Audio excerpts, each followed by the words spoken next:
the frustration for me. It's like, please, I want to help you, help me, and we all get paid.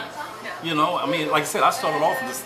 I tell her all I wanted to make in the beginning was $500 at the end of the month. Yeah. It only took me about 2 to 3 weeks to realize, oh man, I would be stealing from myself if I just stopped. Yeah. Because see, we quickly took that 500 that we initially invested, and within 2 weeks we was out of crime. I said, oh snap, this is something different. This is something different. We are onto something. I got a product that's a perfect storm, even if I don't use the product. But now I use the product, but in a different way. Like I said, the nutraceuticals that we have are the pill form of what we're trying to get people to use. See, the coffee is just the vehicle to give the nutrient. Yeah, it's like the chocolate cover a vegetable. You need the vegetable, but you like your chocolate. So I give it to you the way you want it. You know, so I just say, look, I just say that you've got to try it out. You owe it to yourself. This is the best opportunity. We are at a point that it looks like a Facebook type of moment. It looks like a Google, a Microsoft type of moment. You don't get those too often. So the difference is, do you have sight or do you have vision? Most of us have sight. We can see that table, but we can't see what's around the corner and what's about to happen. And so some of us is just going to miss it, man. I mean, some of us is just going to miss it. And I'm just going to sit back and say, well, I try to tell you, broke ass, but you wouldn't listen. You just wouldn't listen. You wouldn't listen. And see, I hope to be, by October, no, I'm not even going to say I hope to be, by October we will reach our Sapphire level. Sapphire, we get our car.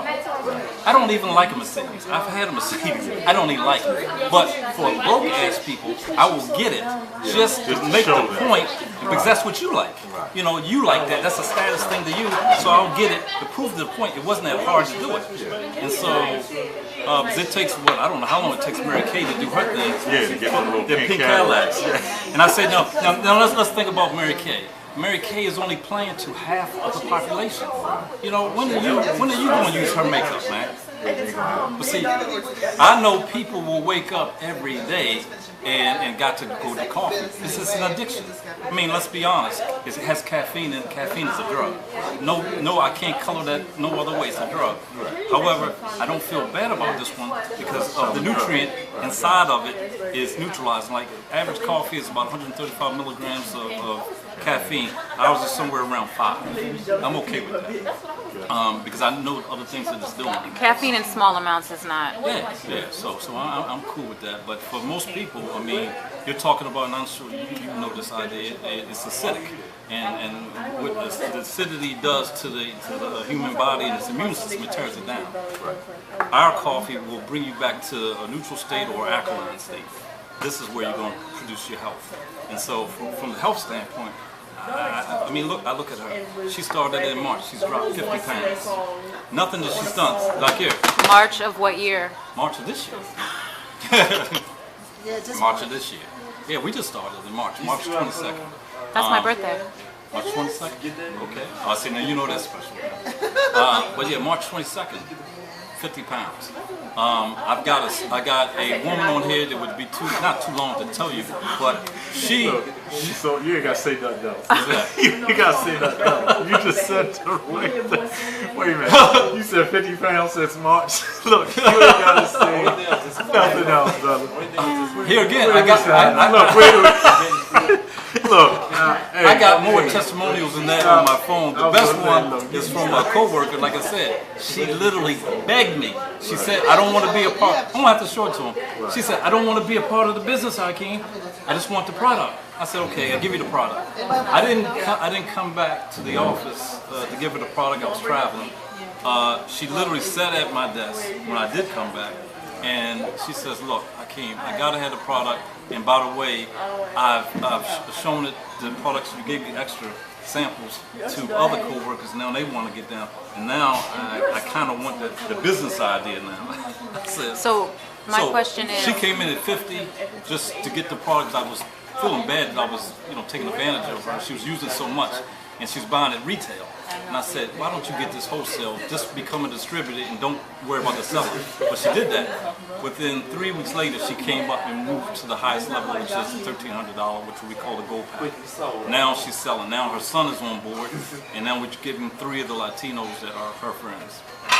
So my question is, what do you think of these people who don't understand about multi-level marketing and why it is a beneficial business to get invested in? Say that one more time. What do you say to these people who don't understand how multi-level marketing could really change their I life? just beg them to give me an opportunity. Just let you have the opportunity to hear. It's not going to take long for me to explain the difference between linear income and passive and residual. Because they don't understand that concept. Like I said, that guy Earth was talking about, you know, he has all of these. I said, Earth, if he has to use a key to start his business, meaning turn the door, open the door, I'm in my home, I'm at a computer, I'm asleep, and I'm making money. Right. He's not making money unless he's doing work. It's effort. If what you do and how you make your living is based on your effort and your effort alone, it never compares. It never compares. You can't make that math add up. And that's the part they don't get. It's a paradigm. I mean, it's just, you've got to be willing to take off your employee hat and put it on your business cap. And I said, look, let's look at the wealthy. Let's look at the wealthy. They asked Donald Trump, real simple question. They said, Donald Trump, if we took away real estate, that's how you made your money. If you took away real estate, what would you do? He said, not me, he said I would do multi-level marketing. I understand it. It's leverage. He says it's all about leverage. I can leverage what I do based on other people. He said, that's what I would do. And they laughed at him. He said, you know what, it's okay that you laugh at me. He says, because you laugh because you don't understand. I don't expect you to understand and think like I do. People like us think differently. People like them think differently. So he says, you know what, you keep doing what you're doing, it makes me money. And he just laughed and, you know, he just went about his business. But that's the deal. You know, Warren Buffett said, look, and that's how I look at coffee being the absolute product. Warren Buffett said, look, what you like to do, think about me. I want a bookstore. That's effort. You know, I want to do some other things in the community. That's effort. He says, well, what you want to do, make it a hobby. What the masses do, you make that your business. Masses are into coffee. Here again, the #2 traded commodity on all of Wall Street is coffee. It's not gold, it's not diamonds, it's coffee. The #2 consume, second to oil. The #2 traded, consume beverage. It's not soda, it's not a liquor. It's coffee, and it's only second to water. So when you've got that kind of situation where your income is based on or tied to a habitual habit, an addiction, you're okay. Because see, a person may forget to kiss their loved one, may forget to, you know, pay the bills. A coffee drinker is never forgetting that coffee. You know, I mean, seriously, they can forget everything in a day. And if they don't get that coffee, they ain't right. Because if they were to take themselves off of coffee, it'd be just like brothers on the corner. Right. You know, they can't get off of it. So I just look at people and say, just give me the chance to one, sample my product because it's real. Because here again, in terms of the herb that's in it, I mean, hands down, again, something we don't understand. When you think of herbs, natural herbs, people talk about ginseng, ginkgo, echinacea, and all of these things. But guess what? In the world of pharmacology, the #1 herb, the king of herbs, that's what it's known by, the elixir of life, is Ganoderma. So if I'm attached to that, I'm real good. I'm seriously real good.